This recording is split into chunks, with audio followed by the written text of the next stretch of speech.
the next kit we're going to put up is the Trailing Jade kit. Now this kit comes in a beautiful sort of 12 centimetre soft grey ribbed terracotta pot and matching saucer. It's a lovely colour, one of our best sellers, and it looks really beautiful with this sort of trailing jade.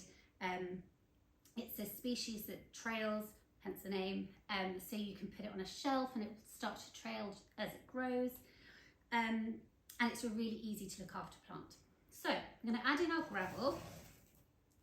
That just goes at the bottom whilst the pot is on the saucer because there is a drainage hole.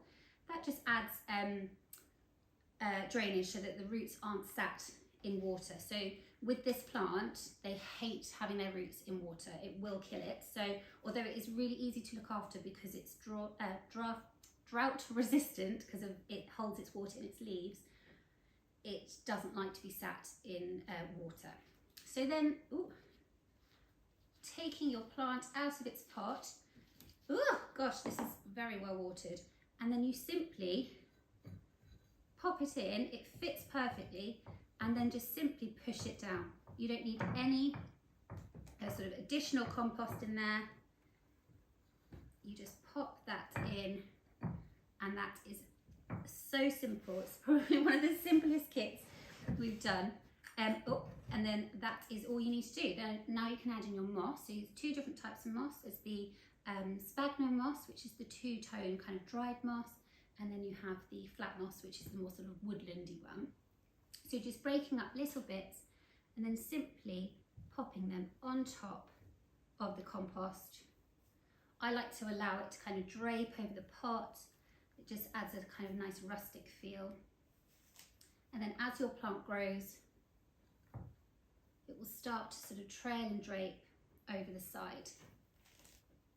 In terms of care for your trailing jade, as I said, keep the soil damp at all times, but don't allow it to dry out too much. Excuse me.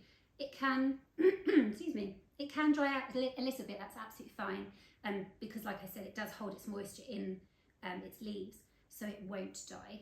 It's a good one to have if you go away a lot or if you forget to water your plants, like we all do. This is a really good one to have. But the biggest tip I can give you is do not let it sit in water. So make sure that when you water it, probably once a week, if any water goes into the saucer, make sure you tip that out so that it's not sat in water. And that's about it. So that is your Trailing Jade kit.